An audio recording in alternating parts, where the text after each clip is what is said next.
It's time for another Ellie video.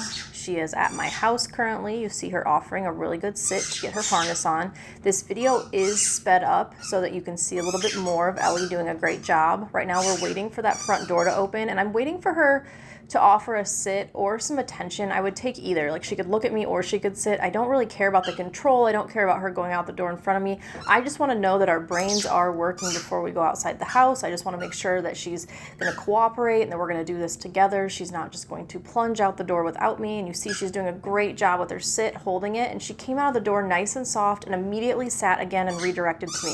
This is beautiful. This is exactly what we've been hoping for here.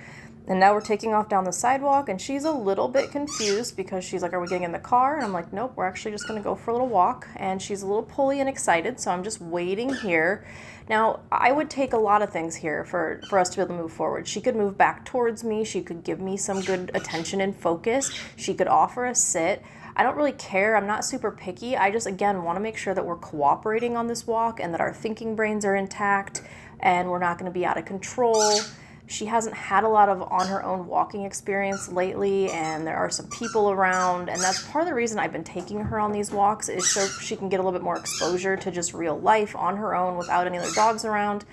But I want to make sure that as we're doing that she is thinking and focusing and staying nice and calm. It's always easier to keep a dog calm than it's going to be to calm them back down.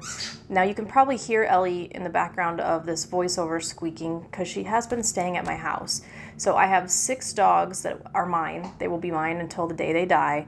And then occasionally I end up with fosters, and Ellie was one of those fosters. She was a client of ours first, and then when her people needed to rehome her, we offered to take her in. Every time I do this with the understanding that I might be keeping these dogs for the rest of their lives, but my hope is always that we're going to be able to find them the right fit. And in the meantime, we're going to give them some skills and some socialization to help them be successful. Now, I would say Ellie's got a great training foundation on her. You see how often she's checking in with me. Occasionally, she's getting out to the end of her leash, but when she feels that leash pressure, she slows down and checks in. Occasionally, she's coming all the way back, and I am reinforcing that. Most of the time, when it gets to the point where I feel like all I'm doing is shoving treats in her mouth, I'm going to start telling her good and telling her that we can just kind of walk on a little bit, because I don't want it to just be like constant snacking. I really want her to be able to see the world and interact with the world, and I want to gauge how she's feeling about that. So she kind of walks right out on that verge of pulling, and I don't mind that at all. She's walking with just a little bit of tension, but it's not rough pulling. This is not straining my arm at all.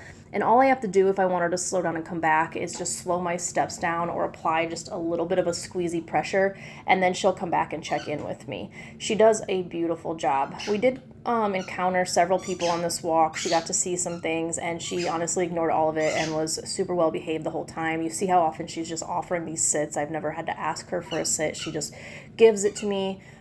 Here we're checking out this creek. She really wanted to go play in the water, but we're not doing that today.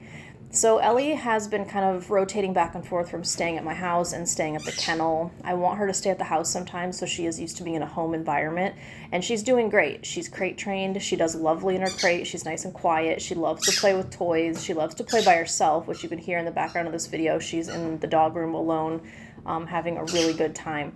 But having the other dogs at home is kind of a hard thing because they're not the kind of dogs that Ellie does best with. She could definitely live in a house with other dogs, but they need to be dogs about the same size as her or larger, and they need to be fairly calm and chill. And I have, 6 border collies that are medium sized, so very fast moving and not calm and chill. And Ellie's not mean. She's not aggressive. What her thing is that she just doesn't trust other dogs. There's a lot of lack of trust there. So when other dogs are getting crazy around her, she doesn't really know how to handle herself, and then she might react badly. So that's been kind of a tough thing to manage with the dogs I have at home. But so far, with some careful management, we've had 0 issues. Everybody's doing really well. They just don't really get alone time out to play together. They do get some time to play together, but I have them take breaks when they start to get a little bit too rambunctious. They can go out and play together, and everyone does pretty well. Here they are in my backyard, all 7 dogs loose together. We have a lot of different projects going on, which is the explanation behind all these dirt mounds and the jungle.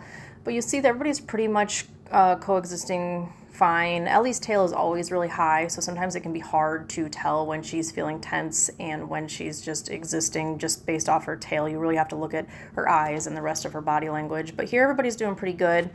And they can exist like this, but in this next video, you'll see they get a little zoomy, they're playing, and at the end, they do get a little bit tense, especially Mundy and Ellie, who both have weird dog issues. Luckily, I'm able to call them to me and redirect them, but it's definitely not a situation where they could exist alone together without careful management.